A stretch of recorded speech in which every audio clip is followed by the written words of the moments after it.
네, 여러분 안녕하세요. 지구과학 1학기 마지막 강의를 시작하도록 하겠습니다. 자, 교과서는 97페이지고요. 해수의 성질입니다. 자, 이제 완전히 주제가 바뀌어서 바다에 대해서, 그러니까 해양에 대해서 배우는 시간인데요. 해양은 비교적 쉬우니까 잘 따라와 보도록 하세요. 자, 맨 위에 이 부분이 가장 중요합니다. 이 부분이 무슨 말이냐면, 그림이 빨간색 부분이 어떤 부분이냐면 증발량과 강수량의 차이에서 증발량이 더 많은 부분을 빨간색으로 표시한 거고, 파란색은 강수량이 더 많은 곳을 표시한 곳이에요. 이 부분에선, 그러니까 빨간색 부분에선 증발이 많이 일어난다는 뜻이겠죠. 그럼 해수의 증발이 많은 곳에선 염분이 어떻게 다를까, 이걸 표시한 겁니다. 염분이 뭔지 알죠? 좀 이따 설명하도록 하겠습니다. 결과적으로 보면 이렇게 빨갛게 표시된 지역이 염분이 높습니다. 그리고 파랗게 표시된 지역이 염분이 낮습니다. 네, 그 점 중요하게 생각을 하고 꼭 암기하기 바랍니다. 뒤에서 표로 나오니까 지금은 이렇게 워밍업 한다고 생각을 하면 됩니다. 자, 중요한 것. 해양에서 나타나는 여러 현상들은 수온, 밀도, 염분, 용존 산소량 같은 해수의 물리적, 화학적 특성을 통해 파악할 수 있다. 그러니까 해양에서는 수온과 밀도, 염분, 용존 산소량의 수치를 이해하는 것이 가장 중요합니다. 자, 밑에는 읽어보고요. 자, 그 중에서 이제 수온부터 시작을 하도록 하겠습니다. 수온이죠. 자, 수온은 어떤 것에 영향을 가장 많이 받냐면 태양 에너지로부터 영향을 가장 많이 받아요. 그래서 더운 지역이 가장 수온이 높고, 그 다음에 차가운 지역이 가장 수온이 낮게 됩니다. 자, 우리 지구에서는 어때요? 온도가 어디서 가장 높을까요? 그러면 적도 부근에서 온도가 가장 높겠죠? 자, 이 그림을 보도록 하겠습니다. 해수면의 온도 분포인데, 자, 어때요? 그래프를 봐보면 적도 근처가 가장 빨간색, 그러니까 빨간색일수록 온도가 높죠. 적도 근처에 이렇게 온도가 가장 높습니다. 그리고 적도에서 이제 극으로 갈수록, 이렇게 적도에서 극으로 갈수록 온도가 낮아지게 됩니다. 이것이 수온의 가장 큰 특징입니다. 다음 장 넘어가도록 하겠습니다.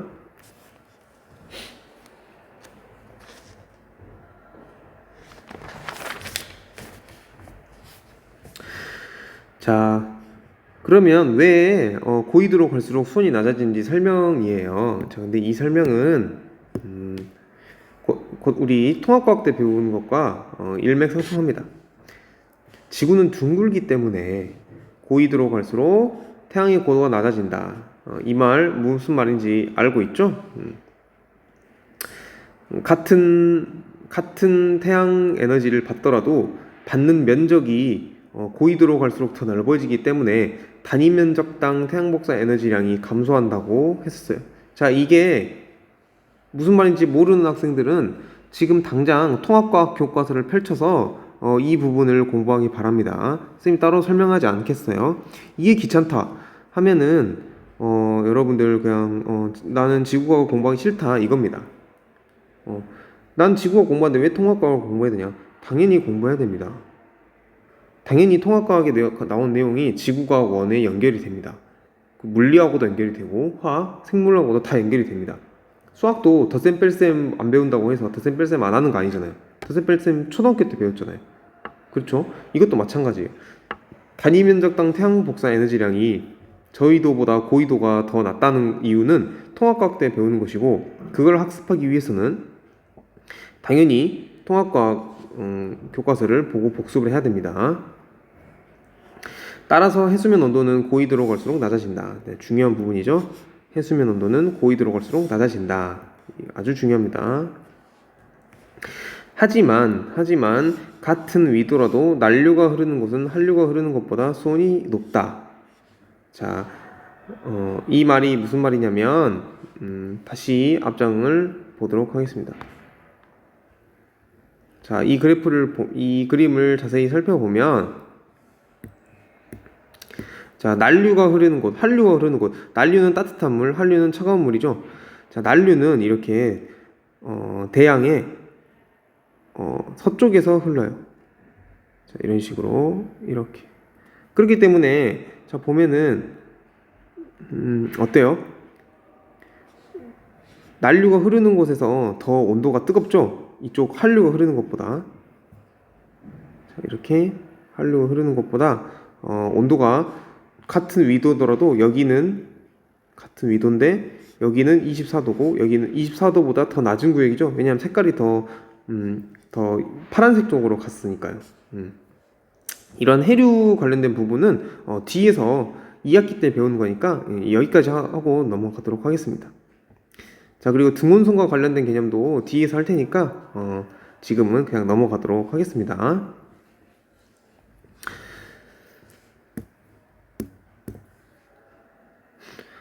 자, 그 다음에 해양에서 표층에 입사하는 태양복사 에너지는 수심이 10m 이내에서 85%죠. 자, 이거는 읽어보면 알겠습니다. 자, 중요한 건 뭐냐면 해양의 표층에서 수온이 높고 심층으로 가서 수온이 낮아진다. 자, 그러니까 표층에서 가장 수온이 높고 수심이 깊어질수록 수온이 낮아져요. 근데 어떤 특징을 가지고 수온이 낮아지게 됩니다. 그 특징을 아는 게 중요합니다. 그림 3-19와 같이 수온이 낮아지는 특징에 따라서 세 가지 층으로 나누게 돼요. 첫 번째 층은 혼합층, 두 번째 층은 수온역층, 세 번째 층은 심해층의 심해층으로 나눠집니다. 혼합층은 어떤 층이냐면 이렇게, 자, 이 그림만 먼저 볼게요. 혼합층은 어떤 층이냐면 첫 번째로 이렇게 깊이에 따라 수온이 일정한 층을 혼합층이라고 합니다. 네. 선생님이 태풍 설명할 때 얘기를 했어요. 태풍 설명할 때 수온이 그러니까 바람이 불면은 그 해수를 섰기 때문에 수온을 평균으로 유지한다고 선생님이 설명을 했었어요. 자, 지금 이 수온이 일정하다는 말은 무엇을 의미하냐면 수온이 평균을 유지한다는 거예요. 자, 평균을 유지하려면 어떤 일이 일어났어야 됐었죠? 방금 바람이 불어서 해수의 표면과 그 다음에 해수의 얕은 살짝 깊은 부분을 섞어줘야 된댔죠. 그렇기 때문에 이렇게 혼합층이 만들어지는 겁니다. 자, 무엇에 의해서? 바람에 의해서. 자, 바람에 의해 혼합이 잘 일어나기 때문에 그렇기 때문에 혼합층은 이렇게 수온이 일정한 특징을 가지고 있고, 그리고 그렇습니다. 그래서 읽어볼까요? 혼합층은, 자, 당연히 표층이니까 표층도 포함이 되니까 태양복사 에너지의 대부분을 흡수하는 건 맞고, 또 바람에 의해서 혼합이 잘 일어나기 때문에 깊이에 따른 온도 변화가 작다, 거의 없다, 깊이에 따른 온도 변화가 거의 없다, 그래서 이런 그래프가 나타난다 라는 말입니다. 자, 그리고 혼합층에 대해서는 또 특징이 있는데요. 자, 이렇게 저위도, 중위도, 고위도를 보면 선생님이 어땠어요? 앞에서 수온은 고위도로 갈수록 수온이 낮아진다 그랬었죠? 자, 그래서 봅시다. 저위도에서 가장 수온이 높고, 그 다음 중위도, 초록색 중간쯤 되고 수온이, 그 다음 표층 수온이 고위도에서 가장 낮습니다. 자, 이러한 특징을 가지고 있어요. 자, 그 다음 층 알아보도록 합시다. 수온약층을 보도록 하겠습니다. 자, 수온약층은 말 그대로 수온의 변화가 가장 급격하게 나타나는 안정한 층으로 혼합층과 심해층 사이에 껴있어요. 그래서 물질과 에너지 전달을 억제하는 역할을 한다. 말 그대로 혼합층과 맨 위에 있는 혼합층과 심해층, 여기서부터 이제 심해층이에요. 여기가 이제 심해층인데, 심해층과 혼합층 사이에 껴있는 층이에요. 그렇기 때문에 온도가 급격히 변하는 층입니다.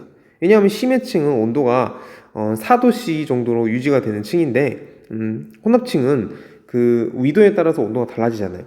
그래서 그 둘을 연결하는 층이에요. 그렇기 때문에 온도 변화가 이렇게 크게 나타나는 층입니다. 그래서 수온약층은 정의를 하기를 온도 변화가 급격하게 나타난 층이라고 하는 겁니다.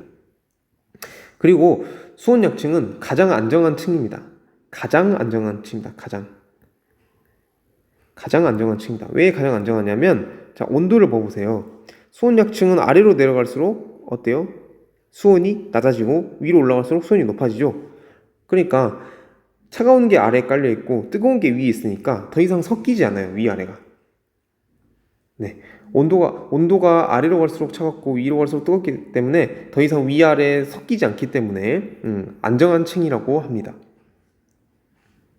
자, 그리고 혼합층은 또 다른 기능이 있죠. 안정한 층이기 때문에 위아래 혼합이 일어나지 않기 때문에 심해층과 혼합층 사이에 선생님이 잘못 말했네요. 혹시 수온약층이 안정한 층이에요. 수온약층이 안정한 층이고 수온약층의 존재 때문에 맨 위에 있는 혼합층과 그리고 맨 아래에 있는 심해층, 이런 심해층 사이의 물질과 에너지 전달, 그러니까 열 전달을 막아주는 역할을 하게 됩니다.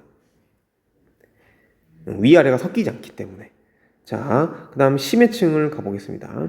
심해층은 수온이 낮고 온도 변화가 거의 없는 층이다. 자, 온도 변화가 거의 없다는 측면에서 보면 혼합층과 비슷하네요. 하지만 혼합층이 온도 변화가 적은 이유는 바람에 의한 혼합 때문이었죠. 그렇죠. 자, 하지만 심해층은 온도 변화가 4도씨로 거의 일정해요. 그러니까 온도 변화가 거의 없는 것으로 없습니다. 근데 그 온도가 4도씨로 거의 일정해요. 자, 왜 하필 4도씨 근처냐면 4도씨의 물이 밀도가 가장 크기 때문이에요. 그렇기 때문에 아래로 가라앉아 있는 거거든요. 그래서 심해층은 4도씨 물로, 온도가 4도씨 물로 거의 일정하게 이렇게 아래에 이렇게 쫙 깔려 있는 물입니다. 자, 그리고 심해층을 이루는 그런 물들은 다 어디서 왔냐면 저기 북극이나 남극에서 차갑게 가라앉은 물들이 바닷속 밑으로 쫙 파고들면서 전 대양을 이렇게 전 대양에 다 퍼지게 됩니다. 자, 그러한 것을 심층순환이라고 하는데 그것은 2학기 때 배우는 것입니다. 아무튼 이러한 심해층은 차가운 물들이 쫙 깔려 있는 것이라고 생각을 하면 됩니다. 자, 혼합층, 수온약층, 심해층, 그리고 저위도와 중위도, 고위도에서의 그러한 특징들을 알아봤어요. 자, 한 번 더 보자면 저위도, 빨간색 그래프. 저위도에서는 당연히 저위도니까 수온이 높고 그렇기 때문에 표층 온도가 가장 높으니까 이렇게 가장 높은 온도 표시 나와 있고, 그리고 수온약층의 온도 변화가 가장 크게 나타나겠죠. 그렇겠죠. 왜냐하면 심해층은 항상 어느 위도이든 간에 심해층은 온도가 거의 일정하거든요. 항상 고위도든 저위도든. 그렇기 때문에 이러한 수온약층의 급격한 변화가 보여지고요. 그 다음에 중위도도 보면은 적당한 수온에, 그래서 연결시켜 주려고 수온약층이 이렇게 중간 정도의 온도 변화를 보이네요. 자, 고위도를 보면 고위도는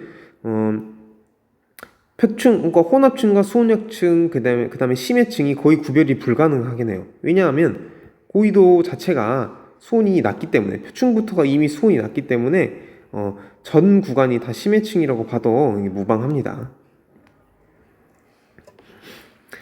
자, 그 다음에 염분에 대해서 배워보도록 하겠습니다. 자, 염분은 염류를 나타낸 비율이라고 생각하면 됩니다. 생각이 아니라 정의죠. 염류를 나타낸 비율인데, 바닷물 1kg 속에 들어있는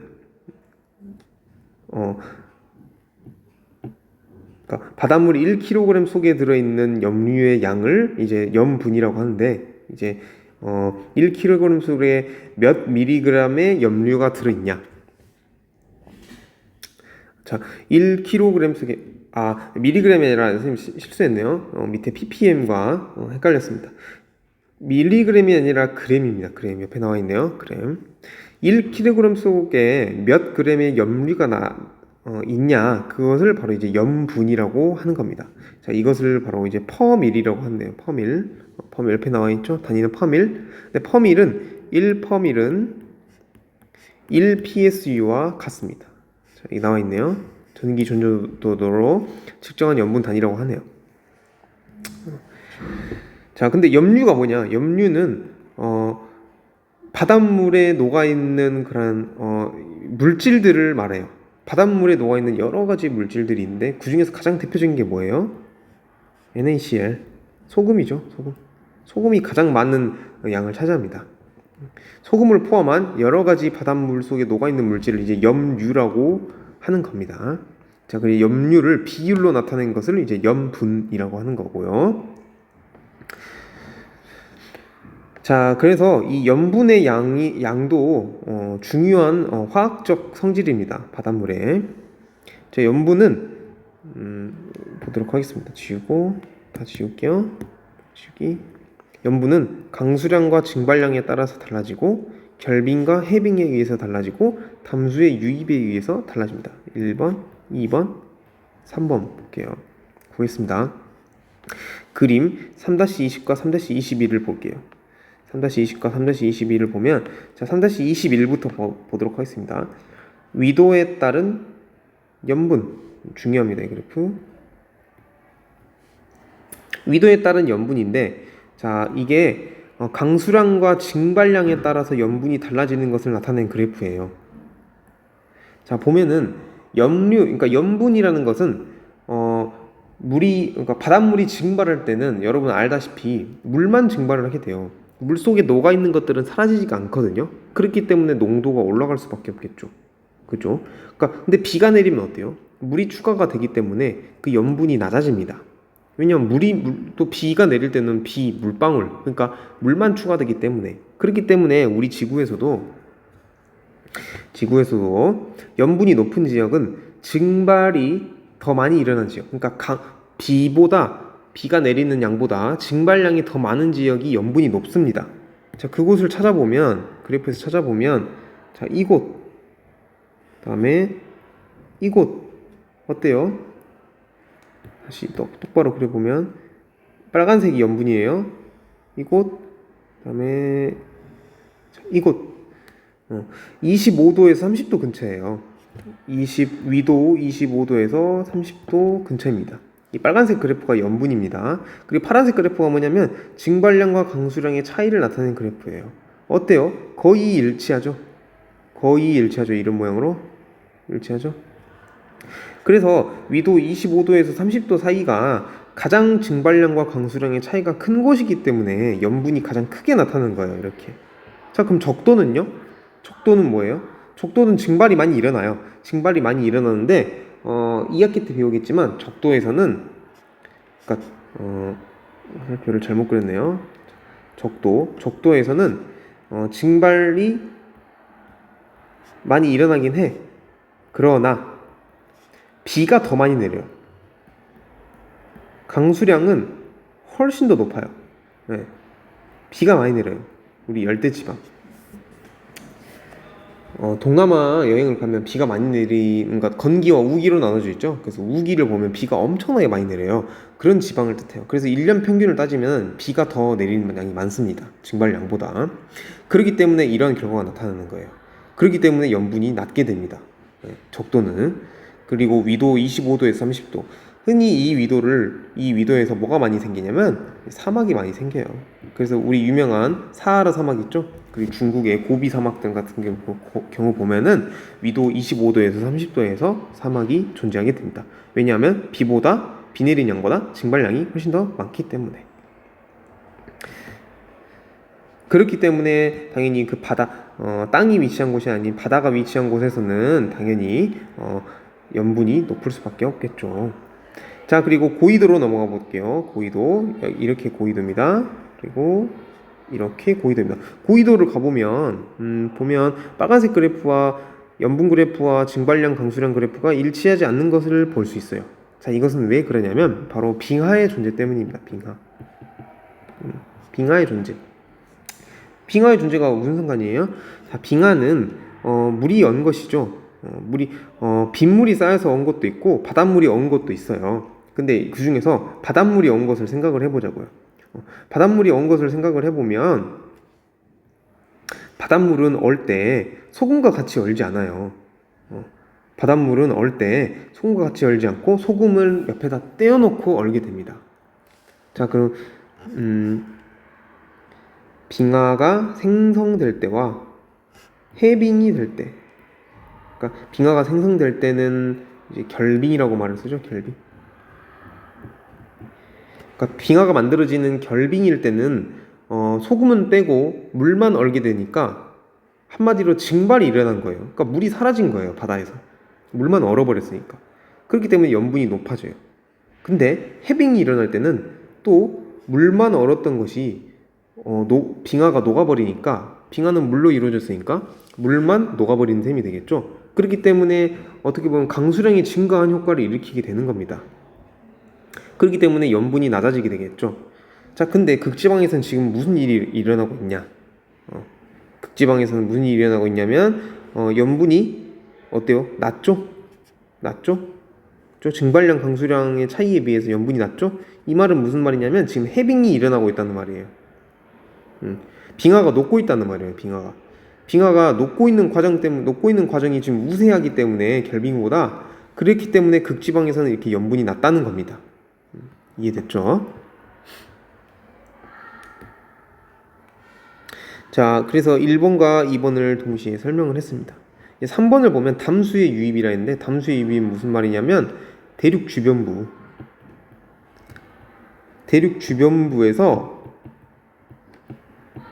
강물의 유입을 말하는 거예요. 강물의 유입은 무슨 말이야? 강물이란 건 짜나요? 그러니까 짜다는 말은 이제 정확한 표현은 아니죠. 그러니까 염류가 없어요. 거의 없어요. 염류가 달라요. 그리고 바닷물의 염류와 영양 성분이 달라요. 그래서 그건 염류가 아니게 되겠죠. 근데 염류가 그러니까 없는 강물이 대륙 주변부에서 바다로 흘러가면은 당연히 대륙 주변부에 있는 바닷물의 염분은 낮겠죠. 그죠? 그렇기 때문에 담수의 유입도 표층 염분의 중요한 요소다. 그리고 대륙 주변부에는 염분이 낮겠구나라는 생각도 할 수 있는 겁니다. 자, 그래서 그걸 보려면, 자, 1955년부터 2012년까지 전 세계 해양의 표층 염분 분포를 보면, 자, 노란색일 때가 중간이고 빨간색일 때가 가장 염분이 많고 파란색일 때가 염분이 적습니다. 자, 적도 근처를 보면 어때요? 노란색 근처죠? 근데 위도 30도, 25도에서 30도 사이를 보면 어때요? 완전 새빨간색 근처. 그러니까 염분이 가장 높은 지역이죠. 근데 이제 극지역을 보면 염분이 이게 낮죠. 생각보다 낮죠. 그죠? 북극이 더 낮네요.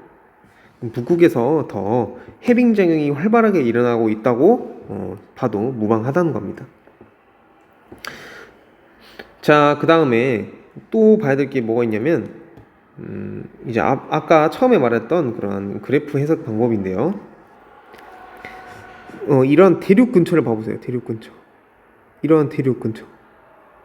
근처에서 아까 무슨 일이 일어난다고 했었죠? 담수가 강물이 유입이 된다 했죠. 강물이 유입이 되면 염분이 낮아진다 했죠. 그렇기 때문에 대륙의 중앙부, 그러니까 같은 위도를 비교를 해볼게요.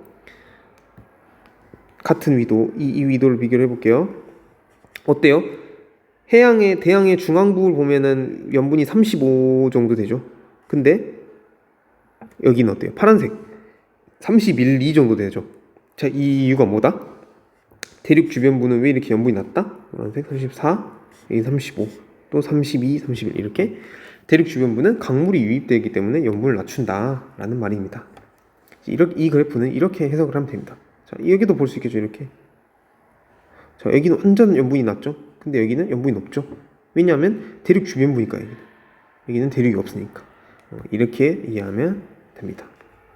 자, 그래서 교과서에 나온 내용도 그 말을 하고 있는 거예요. 봐볼까요? 자, 강수량이 증발량보다 많은 적도 지역, 아까 했죠? 비가 많이 내린다고. 자, 증발량이 강수량보다 많은 중위도 지역, 그러니까 위도 25도에서 30도 사이 염분이 낮다. 자, 그리고 빙하가 녹는 곳 표층 염분이 낮다, 아까 했죠? 그 다음에 결빙 염분이 높아진다. 또 육지에 접한 곳은 육지로 흘러드는 담수 때문에, 강물 때문에 염분이 낮다. 특히 대규모 강이 유입되는 지역, 그 다음에 해빙 시기, 그다음에 계율적으로 비가 오는 시기에는 염분이 낮게 나타난다. 자, 세 개를 다 이어 붙인 거네요. 자, 그리고 이 염분은 해양 생태계에 중요한 역할을 합니다. 네. 그거는 굳이 언급 안 해도 알겠죠. 당연히 해수의 성분이 조금씩 달라지는 거니까 그 해수 안에 살고 있는 물고기들, 그러니까 해양 생태계들도 영향을 받겠죠. 그래서 강수량과 담수의 유입이 많아지거나 적어지면은 그러니까 유입 염분이 낮아지면 해양 생물의 생존을 위협하기도 한다. 영양분이 낮아지니까.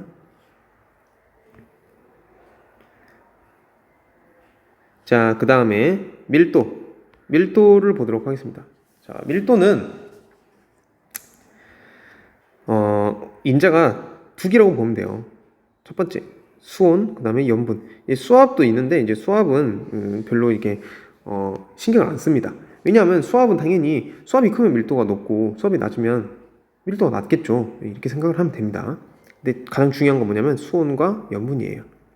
자, 수온 생각해 보세요. 수온이 높으면 밀도가 높을까요? 반대겠죠. 수온이 낮으면 밀도가 높죠. 무거우니까.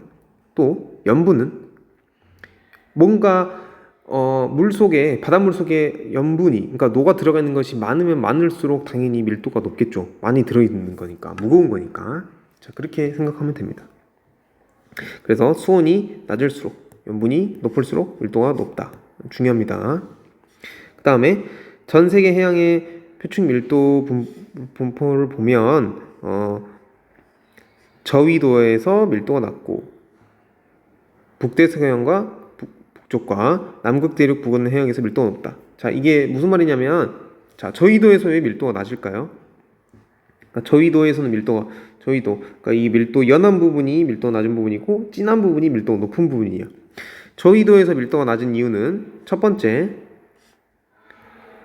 수온이 높다. 수온이 높다. 근데 북두서양 북쪽과 남극 대륙 부근에서는 왜 밀도가 높을까? 수온이 낮다. 그래서 그래요. 선생님, 염분이 높아도 밀도가 높지 않나요? 이렇게 생각할 수도 있어요. 근데 물론 염분도 영향을 미치긴 해요. 근데 밀도에 결정적인 영향을 미치는 것은 바로 수온입니다. 염분도 영향을 미치긴 해요. 그러니까 수온 차이가 뭐 0.1도 차이 나면은 염분이 엄청나게 많은 영향을 미치게 되겠죠. 그래프를 보고 알 거예요. 좀 이따가. 근데 밀도에 결정적인 영향을 미치는 것은 뭐다? 수온이다. 그렇기 때문에 이 지도를 볼까요? 이 지도를 보면 연한 부분은 어때요? 따뜻한 바다예요. 따뜻한 바다는 밀도가 낮다. 그리고 진한 색으로 표시된 부분은 뭐다? 밀도가 높다. 어디다? 수온이 낮은 지역이다. 여기도 보고요. 수온이 낮은 지역. 보이죠? 수온이 낮은 지역. 근데 여기는 특이하게도 밀도가 좀 어때요? 밀도가 좀 낮네요. 이 부분은 왜 그런지 모르겠어요. 왜 그런지 모르겠는데 중요한 것은 뭐냐면 여기 북대서양의 북쪽 이 부분은 밀도가 굉장히 높다라고 알려져 있습니다. 자, 이 부분이 왜 고위도임에도 불구하고 밀도가 낮은지는 선생님이 생각할 때는 염분이 너무 낮기 때문에 그런 것이 아닌가 추측이 됩니다. 혹시 알게 된 사람은 인터넷에서 검색을 해보거나 알게 된 사람은 선생님한테 좀 알려주도록 해보세요. 자, 그리고 그 다음에 이러한 밀도를 나타내는 수온 염분을 세로축과 가로축으로 각각 만든 그래프가 있는데, 자, 그것을 바로 뭐라 그러냐면 TS 다이어그램이라고 합니다. T가 뭐겠어요? 온도, 템퍼레처의 약자 T. 그 다음에 S, 솔리니티가 뭐냐면 염분이에요. 그러니까 그 앞글자들을 따서 TS 다이어그램이라고 하는데 바로 이런 그래프를 말합니다. 매우 중요합니다. 이 그래프 해석할 줄 알아야 돼요. 매우 중요합니다. 자, 볼까요? 가로축은 일단 염분, PSU 단위를 쓰고 있는 염분이네요. 그리고 그러니까 1kg당 35.5g이 있다. 34.5g이 있다. 33.5g이 있다라는 말입니다. 염류가. 자, 그 다음에 세로축은 뭐죠? 수온이죠. 자, 그래서 TS 다이어그램입니다. 자, 그래서 보면 여러 가지 선들이 이렇게 보일 거예요. 이 선들이 뭐냐면 이제 등 밀도선이라는 건데, 이 선상에 있는 것들은 다 밀도가 같아요. 그러니까 A와 B는 밀도가 같겠죠. 다 밀도가 같아요. 네, 한번 볼까요? 그러면은 자, 수온이 낮으면 낮을수록 밀도가 높다 그랬어요. 볼까요? 수온이 낮으면 낮을수록 밀도가 높다. 자, 밀도가 여기는 맨 위는 1.0245, 그 다음으로 내려가면 1.025, 그 다음 1.0255, 그 다음 1.0260 쭉쭉쭉 내려가면 이곳은 어때요? 1.0275 높아지죠? 왜냐하면 수온이 낮아지니까.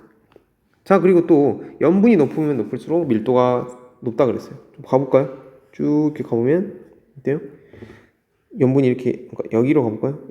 밀도가 높아지죠? 그죠? 염분이 높으니까 어때요?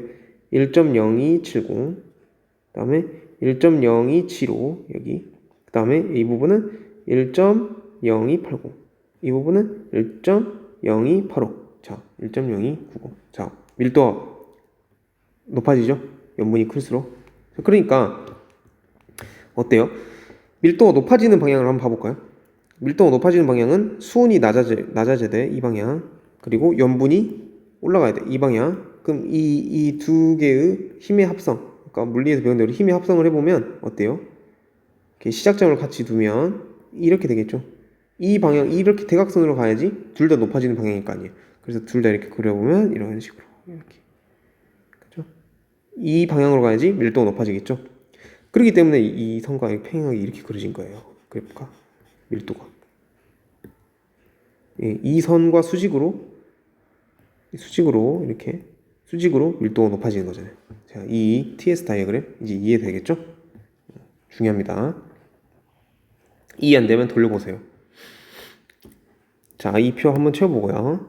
이 표 채워보고, 자, 그 다음에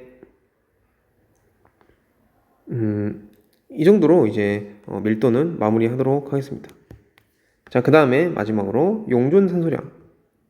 용존산소량을 가볼까요? 용존산소량이라는 말은 무슨 말이냐면 말 그대로 해수에 녹아있는 산소의 양을 용존산소량이라고 그래요. 이 용존산소로 물고기들이 숨을 쉬죠. 아가미로. 자, 해수의 용존산소량은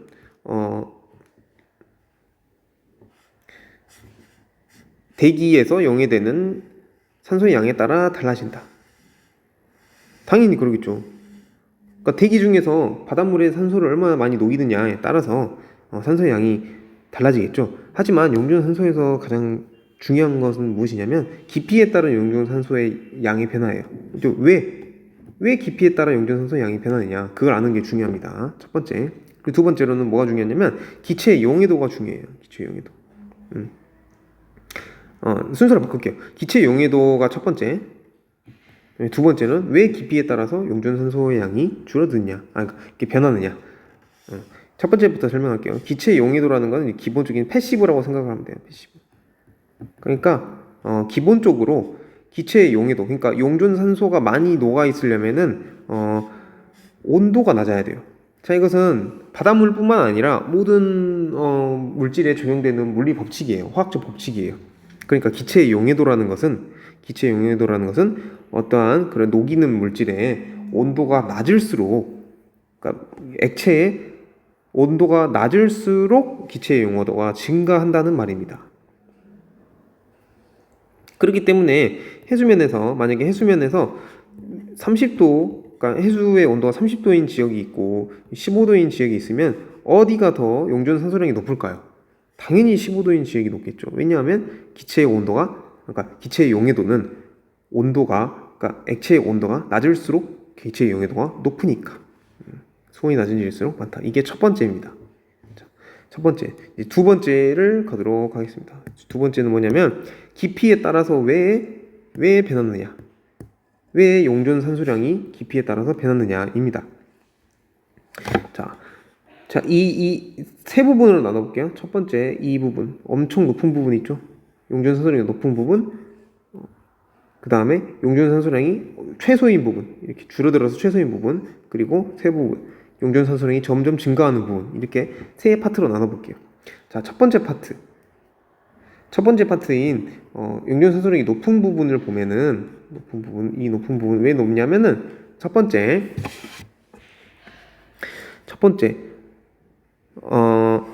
대기에서 바로 용해되기 때문에 표층에서 용해가 될 거 아니에요. 대기에서 공급을 받거든요. 대기에서 산소 공급을 받기도 합니다. 네, 그렇기 때문에 표층에서는 대기에서 용해되는 산소의 양도 있기 때문에 높고, 그 다음에 두 번째 이유, 광합성 때문에. 광합성 생물, 그러니까 조류들, 우리 지질 시간 화석 할 때 배웠죠. 조류들이 뭘 했어요? 광합성을 했죠. 광합성 생물들이 이 표층에 살아요. 다 이 깊이에 살아요. 그렇기 때문에 광합성의 산물은 뭐예요? 산소. 그렇기 때문에 표층에 산소가 높습니다. 자, 이 두 가지 이유 알아두세요. 다음 두 번째, 이 중간부터는 왜 이 깊이에 용존산소량이 최소냐? 자, 100m 이상부터는 생물의 호흡이 일어난다. 생물의 호흡은 뭐야? 산소를 흡수하고 뭘 배출해? 이산화탄소를 배출하겠죠. 그러니까 산소를 소모할 수밖에 없어. 그러면 선생님, 그 광합성은요? 광합성은 표층에서 일어나요. 표층에서 일어나. 이런 100m 이상의 깊이에서는 광합성하는 생물이 매우 현저히 줄어들고, 생물에 의해서 호흡이 많이 일어나기 때문에 산소가 이제 부족할 수밖에 없다라는 말입니다. 자, 이제 그래서 산소의 양이 최소가 된다, 이 부분에서. 자, 그 다음에 세 번째, 산소가 점점 증가하는 부분. 자, 첫 번째 이유, 호흡하는 생물의 양이 줄어든다. 호흡하는 생물의 양이 줄어듭니다. 심층으로 갈수록. 두 번째 이유, 용존산소가 풍부한 극지역 해수가 침강하여 만들어진 심층해에 의해 용존산소량이 증가한다. 자, 뭐라 했어요? 선생님이 아까도 말했다시피 심층 순환이라는 것 때문에 우리 심해층부터는 온도가 낮다 했죠. 티가 낮으면 뭐가 높다 했죠? 기체 용해도 높아.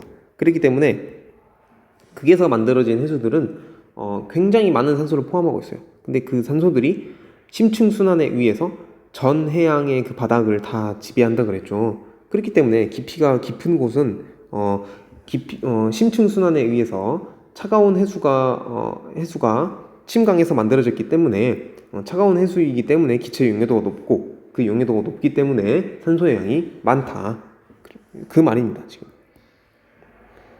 자, 그러니까 이게 두 번째 이유겠죠. 용존산소가 풍부한 극지역 해수가 침강하여 만들어진 해수가 바로 이 심층 해수이기 때문에 라는 겁니다. 자, 이해가 됐죠? 강의 시간을 줄이려다 보니까 선생님 말이 막 꼬이고 그러네요.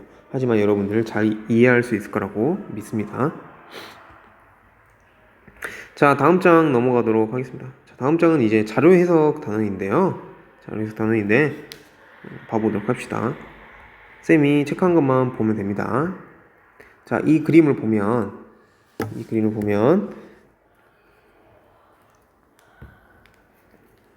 자, 1990년부터 2014년까지 25년 동안의 8월 평균 수온이에요. 그러니까 여름의 평균 수온이에요. 여름의 평균 수온을 보면 어때요? 일단 2월의 평균 수온보다 높죠? 그렇죠? 높죠? 왜냐하면 태양복사 에너지가 많이 들어오니까, 여름에는. 그죠? 네, 그 차이 첫 번째로 알아두고요. 두 번째로는 어때요? 자, 이 그래프 둘 다 잠깐만요. 선생님이 그것을 보고 여러분들이 알아야 될 점, 체크해야 될 점 한번 확인해 보도록 하겠습니다.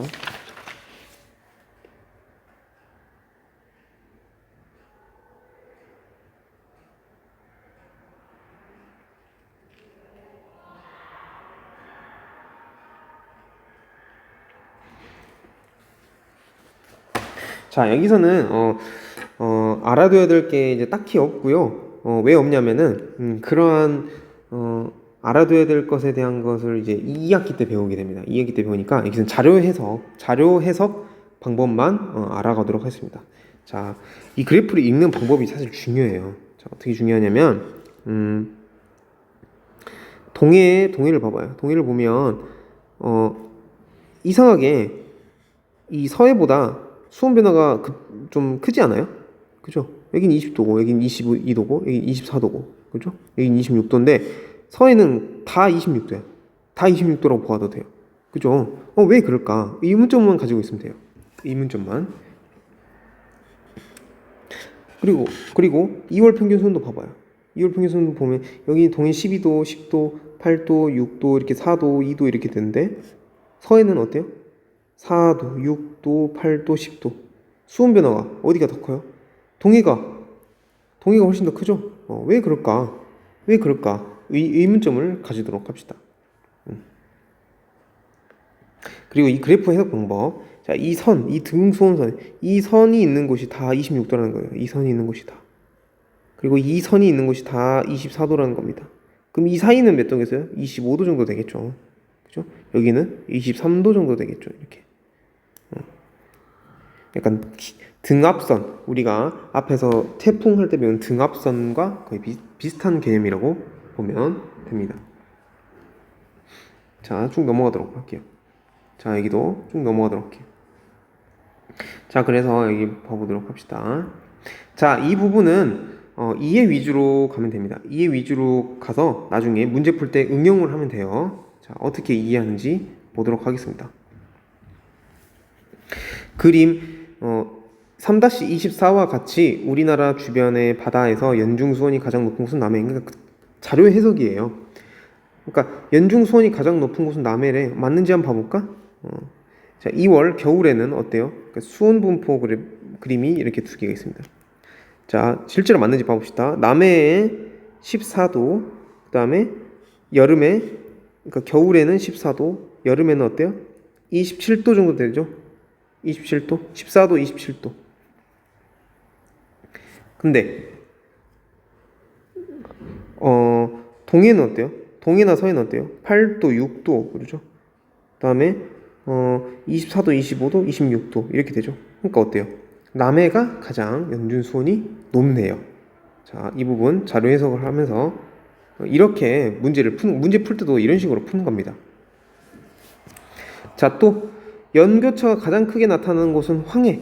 볼까요? 황해. 서해라는 말이지 우리나라 말인데 왜 황해라고 쓰는지 모르겠네요. 자, 그럼 서해를 보면 연교차가 가장 크게 나타나는 곳? 맞는지 한번 봐볼까? 연교차라는 뭐야? 겨울과 여름의 차이죠. 자, 서해를 보면 6도, 그러니까 26도. 그러니까 어때요? 20도 차이가 나고 동해를 보면 자, 똑같은 지점 이 동자 6도, 그다음에 24도. 그러니까 몇 도 차이예요? 24에서 6을 빼면 몇이죠? 18도 정도 되죠. 그다음에 남해를 보면 자, 연교차 제주도 근처 14도, 그다음에 27도. 차이가 몇 도죠? 13도. 자, 연교차가 어디가 제일 크죠? 서해. 그렇기 때문에 연교차가 가장 크게 나타나는 곳. 이런 식으로 자, 수능이든 뭐든 간에 이런 식으로 자료 해석 문제가 엄청 많이 나와요. 해양은. 그렇기 때문에 이런 식으로 공부를 해야 됩니다. 자, 그 다음에 남북 방향으로 온도차가 가장 큰 곳. 온도 차이가 가장 큰 곳? 자, 우리 앞에서 태풍 할 때도 배웠었죠. 기압 차이가 가장 큰 건 어때요? 등압선이 조밀한 곳이 기압 차이가 크다 했죠? 그러면 해양에서도 똑같이 등압선이 그러니까 등온선이 조밀하게 나타나는 곳이 온도 차이가 큰 곳이에요. 그럼 찾아볼까요? 자, 어때요? 등온선이 조밀한 곳, 이렇게 동해와 이게 남해를 볼 수 있고, 또 겨울에는 동해와 남해, 또 여름에도 동해. 근데 여름에는 또 어때요? 남해와 서해는 별로 그렇게 차이가 나지 않는 것 같죠? 그렇죠? 그래도 한번 볼까요? 남해는 어때요? 14도에서 20도, 6도 차이가 나고, 여기서는 어때요? 2도에서 12도 차이니까 10도나 차이가 나네요. 그죠? 그죠? 그 다음에 또 여름을 볼까? 자, 28도, 27도, 1.5도 차이가 나네요. 근데 여기는 어때요? 6도나 차이가 나네요. 그렇죠? 네. 그렇기 때문에 남북 방향으로 온도가 차이가 가장 큰 곳은 동해다. 이런 식으로. 이걸 암기하는 게 아니에요, 여러분. 선생님이 암기했을 것 같아요? 암기한 게 아니라 즉각 자료 해석을 한 거예요. 여러분도 이렇게 자료 해석을 할 수 있는 능력을 길러야 된다는 겁니다. 자, 그래서 그 이유가 나타나는데 동해는 한류와 난류에 의해 남북 수온차가 크게 나타나고, 이건 2학기 때 배운 내용이에요. 2학기 때 배운 내용입니다. 그리고 한류와 난류가 만나는 동해 중심부에서 수온 변화가 큰 영역인 조경수행이 나타난다. 자, 이게 뒤에서 배우겠지만 우리나라 근처의 해류는 이렇게 북한 쪽에서 내려오는 한류와 동해에서는 그러니까 남쪽에서 올라오는 이런 난류의 영향이 큰 지역이에요. 동해에서 이런 일이 일어나. 그렇기 때문에 이렇게 수온 변화가 큰 거예요. 그래서 이렇게 난류와 한류가 만나는 구역을 이제 조경수역이라고 하는데, 이 부분 이렇게 조경수역이라고 하는데, 조경수역에서는 물고기가 많이 잡혀요. 물고기가 왜 많이 잡히냐면 한류 어종이 있고 난류 어종이 있을 거 아니야. 그 두 가지 중에 다 잡히거든요, 여기서는. 네, 여기까지 조경수역은 여기까지 하겠습니다. 그 다음에 또 뭐 여름에 동해 남부 연안에서는 연안을 따라 저층에 찬 해수가 올라와. 이것은 안 하도록 할게요. 이것은 이제 곧 지구과학 2 과정이기도 한데, 이거는 이제 고등학교 3학년 때 여러분들이 하면 됩니다. 고등학교 3학년 때 하면 되겠습니다. 이 부분 안 하겠습니다. 자, 그리고 용존산소량에 대해서 가보도록 하겠습니다. 용존산소량은 당연히 따뜻한 곳인 난류보다 한류에서 당연히 더 많죠? 이건 수온이 낮을수록 기체의 용해도가 높아지기 때문이다. 앞에서 했습니다. 자, 볼까요? 그 다음 또 그래프를 보도록 하십시다. 우리나라 주변 색깔이,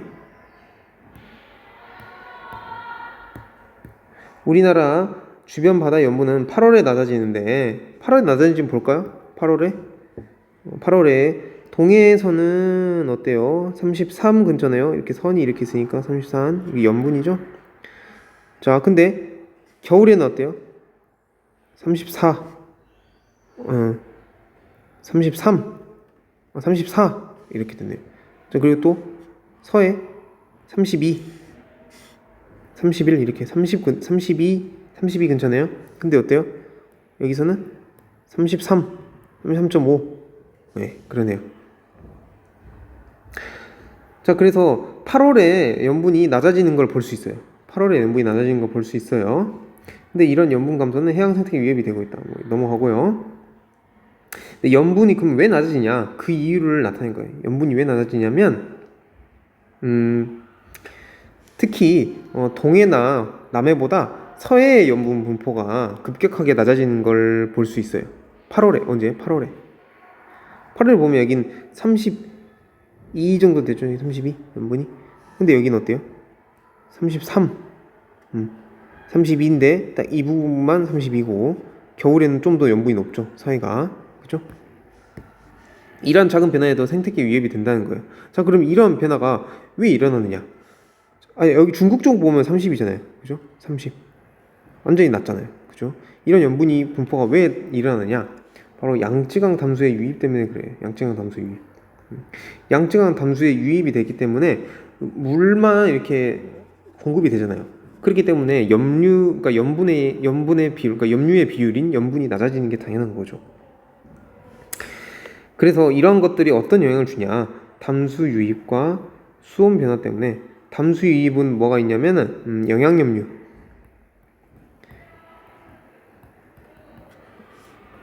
그러니까 영양분이 많아져요. 그 강물에서 유입되는 여러 가지 세제의 사용과 여러 인간에 의해 나타난 그런 여러한 화합물들이 강물에 들어가게 되고, 그 강물이 바다에 유입이 되면은 그런 것들이 다 이제 영양분이거든요. 그 영양분이 바다에 초과 공급이 되게 됩니다. 그렇게 되면 어떤 현상이 일어나냐? 적조 현상이 일어납니다. 적조 현상이 일어나서 해양 생태계가 파괴되기도 한다. 자, 그리고 수온 변화에 의해서도 적조 현상이 일어납니다. 수온 변화는 수온이 이제 올라가면 이제 적조 현상이 일어납니다. 자, 여기까지 하겠습니다. 그러니까 102페이지는 좀 어떤 식으로 여러분들이 접근을 해야 되냐면, 이런 지식을 암기하는 건 당연히 불가능합니다. 암기해서도 안 돼요. 암기해서는 안 되는데, 이런 특징적인 것들. 그러니까 동해는 왜 수온 변화가 크냐? 그리고 왜 서해에서는 이런 여름에 염분 변화가, 염분이 감소하냐? 그런 것들. 자료 해석을 통해 그것들을 이해할 수 있어야 되고요. 그리고 그러한 것들을 몰라도 이런 자료 해석 자체에 의미를 둔 문제들이 자주 출제가 돼요. 이런 자료 해석을 할 줄 아느냐 모르느냐, 그것을 물어보는 문제들도 많이 나오니까요. 이 102페이지에는 방금 선생님 말한 특징적인 것들을 뽑아서 공부하도록 해봅시다. 네. 그러면은 여러 가지로 도움이 많이 될 거예요. 자, 그래서 이번 1학기 수업은 여기까지 하고요. 자, 선생님이 수업하는 동안에 시험 공부할 때 좀 더 어느 부분을 집중적으로 공부를 해야 되는지, 그리고 어느 부분을 좀 힘을 빼도 되는지에 대해서는 특강을 통해서, 특강을 언제 하냐면 이제 다음 주 여러분들 월화수 학교에 나올 때 하게 되겠죠. 그때 여러분들 특강을 통해서 알려주도록 하고요. 자, 선생님이 언급했던 부분은 다 일단 기록을 해놓고, 시험에 나오든 안 나오든 그것들이 이제 결국엔 수능과 직결되는 내용들이고, 수능이나 모의고사에 직결되는 내용들이고, 지구과학에서 가장 중요한 부분이니까 선생님이 언급했던 부분들은 다 기록해놓고, 시험 공부는 선생님 특강을 듣고 그때 한 번 더 하도록 하겠습니다. 자, 오늘은 여기까지 하도록 하겠습니다. 1학기 동안 수고가 많았습니다.